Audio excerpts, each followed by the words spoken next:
মিথ্যে অন্তঃসত্ত্বা হওয়ার খবরে কেউই বিশ্বাস করলো না শ্বশুরবাড়িতে। হ্যাঁ বন্ধুরা, ভিডিওতে লাইক দিয়ে দেখতে থাকুন। রায়ের মা নীলু শাশুড়ি মাকে ফোন করে যখন কনগ্রাচুলেট করে, ঠিক তখনই রায়ের মা বলতে থাকে যে জানেন তো, অনেক দিনের স্বাদ ছিল যে আমি কবে ঠাকুমা হব, এবার আমার সব স্বাদ পূর্ণ হলো।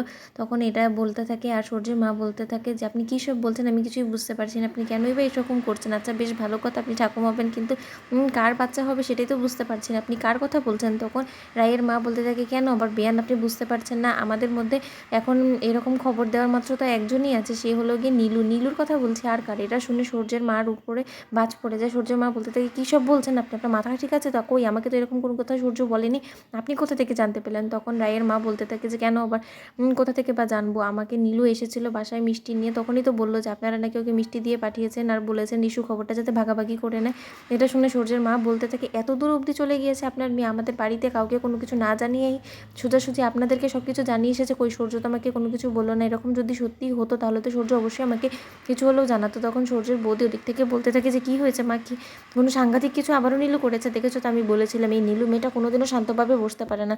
ওদিকে সূর্যের মা বলতে থাকে দেখুন আপনি কী সব বলছেন, আমার সব গুল পাকিয়ে যাচ্ছে, তাই আমি বলছি যে আপনি না হয় সামনাসামনি আজকে একবার সন্ধ্যায় আমাদের বাসায় আসুন, তখন আমাদের সাথে সব কথা হবে। ওদিকে রায়ের বৌদি রায়ের মাকে জিজ্ঞেস করতে থাকে কী হলো মা, আপনার মুখ চোখ এরকম শুকিয়ে গেল কেন, কী হয়েছে, আপনাকে ফোনে কী বললো সূর্যের মা? ওদিকে রায়ের মা বলতে থাকে জানো তো বৌমা আর ঠাকুর, যে আমি কিছুই বুঝতে পারলাম না, আমাদেরকে তো নীলু এসে বললো যে ও অন্তঃসত্ত্বা আর ওরা ও বাড়ি থেকে আমাদেরকে মিষ্টি দিয়ে পাঠিয়েছে, কিন্তু এটা তো বুঝলাম না যে ওরা নাকি এখনো পর্যন্ত জানতেই পারেনি, সেরকমটাই তো বলে মনে হলো। এটা শুনে রায়ের পিসি বলতে থাকে তুমি সব কী বলছো বৌদি, এটা কেউ কখনো হয়? আর সূর্যর তো জানানোর কথা ওর বাড়িতে, হয়তো বা সূর্য সারপ্রাইজ দিবে বিধায় হয়তো বা জানায়নি। তখন এটা শুনে রায়ের মা বলতে থাকে যে যাই বলো না কেন ঠাকুরজি, আমাকে আজকে সন্ধ্যাবেলা যেতে বললো, আর কিছু বুঝতে পারছি না। আচ্ছা ঠাকুরজি তুমিও চলো তোমার সাথে একসাথে, আমরা যেয়ে একটু জিজ্ঞেস করে আসবো না কী হলো ব্যাপারটা। ওদিকে রায়ের বৌদি বলতে থাকে আমার কাছে সব জলের মতো পরিষ্কার মা, কেন আপনি এখনও বুঝতে পারেননি? তার মানে নীলু আমাদেরকে মিথ্যে বলে বিভ্রান্ত করার চেষ্টা করেছে, আপনি এখনও বুঝতে পারছেন না?